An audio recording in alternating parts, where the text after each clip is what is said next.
అందరికీ నమస్కారాలు. ఒక దురదృష్టకరమైన సంఘటన జరిగింది. తమను కూడా హాస్పిటల్లో మాట్లాడాను.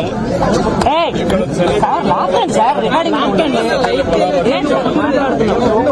చాలా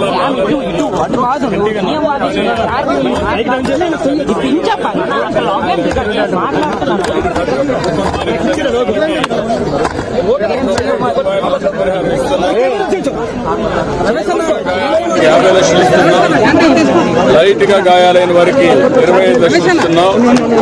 దీంతోనే సరిపెట్టకుండా ఆ కుటుంబాలను ఏ విధంగా ఆదుకోవాలి. ఇప్పుడు 17 కుటుంబాలు పూర్తిగా నష్టపోయారు. పిల్లలు ఉన్నారు. ఎవరైతే జీవనోపాధి కలిగిస్తున్నారో వాళ్ళు చనిపోయిన తర్వాత చాలా బాధల్లో ఉన్నారు. వాళ్ళందరినీ కూడా నేను ఏ విధంగా ప్రభుత్వం కూడా సహాయం చేయగలుగుతాం ఆలోచిస్తున్నా. అన్ని విధాలు ఆదుకుంటాం. ఇక్కడ మా ఆఫీసర్లు కూడా చెప్పాను. వాళ్ళు కష్టాల్లో వచ్చినప్పుడు కుటుంబ సభ్యులు చనిపోయి మార్చిలో ఉన్నప్పుడు వాళ్ళు గౌరవంగా రిసీవ్ చేసుకొని కనీస సదుపాయాలు కల్పించాలి. అది కూడా కల్పించమని చెప్పాను. నిన్న కూడా చిన్న కొంతమందికి చెప్పారు, కొంతమంది చెప్పలేరు కూడా చెప్పారు. అవన్నీ కూడా కరెక్ట్ చేస్తాం. ఏదేమైనా జరిగిన సంఘటన చాలా బాధాకరం. నేను ముందు ఫ్యాక్టరీకి పోకుండా ఇక్కడికి వచ్చానంటే ముందు బాధితులను పరామర్శించి ప్రాణాలకు ఇవ్వాలి, తర్వాతనే ఫ్యాక్టరీకి వాస్తవాలు చూస్తాను. సేఫ్టీ ఆడిట్ ఉండాలి, ఇవన్నీ కూడా పకడ్బందీగా ఉండాలి. ఇలాంటి సంఘటనలు పునరావృతం కాకుండా ఏమేం చేయాలో అన్ని చర్యలు తీసుకోవాలి. సార్, మార్చికి కుటుంబ సభ్యులను అనుమతించట్లేదు ఆవేదన వ్యక్తం చేస్తున్నారు. మార్చిలోకి అభ్యర్థించట్లేదు.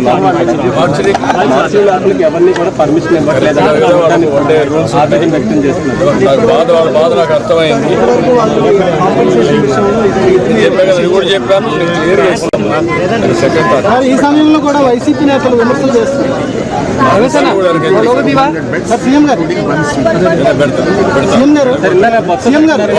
సమయంలో కూడా నేతలు విమర్శలు చేస్తున్నారు ప్రభుత్వం పైన.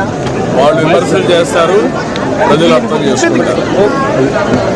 ఇలాంటి తప్పుడు పనులు చేసి మళ్ళా విమర్శించడం అనేది చేతకాంతనం. నేనే బాధ్యత. నేను వచ్చి 60 రోజులైంది. చేతగాని అసమర్థత వల్ల వ్యవస్థ కూలిపోయింది. సంఘటన జరుగుతుంది. అది గుర్తుపెట్టుకోవాల్సిన అవసరం. తప్పుడు పనులు చేసేవాళ్ళు ఇట్లే మాట్లాడుతూ ఉంటారు. ఏదో శవాల కాడ వయసులు ఏర్పడే రకం ఏంటి మాట్లాడాలి.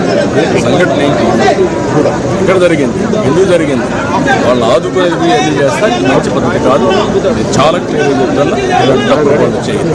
Thank you.